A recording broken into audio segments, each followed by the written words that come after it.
साहब ने मुझे तकरीर में दो चीजें कही हैं कहने को। पहली चीज तो इन्होंने ये कही है कि आप जरा नफरत, मोहब्बत, दुश्मनी, मुकाबला और बदखोई और गीबत पे बात करें, और दूसरे हिस्से में आप art of giving back to alma mater पे बात करें। तो मैं पहले तो ये कहूं कि नफरत, जुल्म, बुराई, एहतजाज,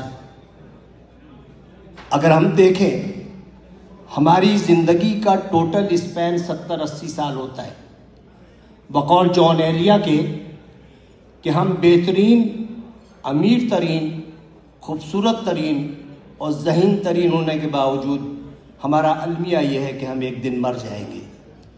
हमें यह सोचना चाहिए कि हम तमाम दुनिया की नफ़रतें एक दूसरे के साथ इसी दुनिया में छोड़ के जाएंगे, और जो हम जिस औलाद के लिए बहुत ज़्यादा करते हैं वो औलाद हमें थोड़े दिन बाद दीवार पे लटकाएगी, उसकी औलाद हमें स्टोर में रख देगी, और जब चौथी नस्ल आएगी तो हम गार्बेज कर दिए जाएंगे।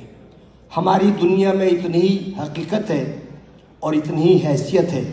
मैं दावे से कहता हूँ कि इस महफिल में बैठे हुए 10% लोगों को भी अपने दादा की शक्ल या परदादा का नाम याद नहीं होगा। यही कुछ हमारे साथ भी होगा। हम लाख दुनिया में फन्ने खान बने रहे, हम लाख दुनिया में ये कहते रहे कि वो आगे क्यों बढ़ गया, वो पीछे क्यों हट गया, लेकिन यकीन जानिए अल्लाह ताला ने जहाँ इंसान पे इतने एहसानात किए हैं, वहाँ एक बहुत बड़ा उसका एहसान ये है कि उसने 3 चीज़ें अपने पास रखी हैं। वो चीज़ें ये हैं कि मैं जिसे चाहे इज्जत दूँ, जिसे चाहे ज़िल्लत दूँ, मैं जिसे चाहे ज़िंदगी दूँ, जिसे चाहे मौत दूँ, और मैं जिसे चाहे रिस्क दूँ और जिसे चाहे मुफलिसी दूँ।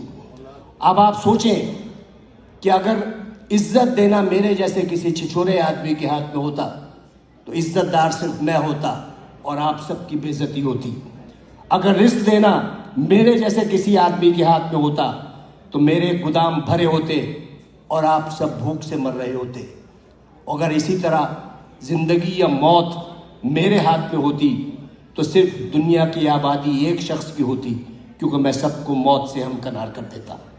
इस राज को समझने के लिए ज़रूरी है कि मोहब्बत और नफ़रत के बुनियादी फ़र्क को समझिए। बहुत बाल बराबर फ़र्क है। मोहब्बत के लिए कहते हैं कि मोहब्बत अंधी होती है, मोहब्बत अंधी होती है और नफ़रत अंधा कर देती है। मोहब्बत चूँकि पैदाइशी तौर पर अंधी होती है, लिहाजा वो जीने का हुनर जानती है, और नफ़रत के सफ़र में आप आधे वक्त बीना होते हैं और बाकी वक्त नाबीना होते हैं। तो उन्हीं शाहराहों पर जिस पर आप मोहब्बत का हाथ पकड़े दीवानावार चले जाते हैं, नफ़रत की आग में जलने लगते हैं और अपनी ही लगाई हुई आग में भस्म हो जाते हैं। तो नफ़रत का कोई स्कोप नहीं है। आइंदा आने वाले वक्तों में आपकी नस्लें ये याद नहीं रखेंगी कि आपने कितने लोगों से नफ़रत की, लोग ये याद रखेंगे कि आपने कितने लोगों से मोहब्बत की। लोग ये नहीं याद रखेंगे कि आपने कितने लोगों का रास्ता रोका, लोग ये याद रखेंगे कि आपने कितने लोगों का रास्ता बनाया। लोग ये नहीं याद रखेंगे कि आप कितना पढ़ गए, लेकिन लोग ये याद रखेंगे कि आपने कितने लोगों को पढ़वा दिया।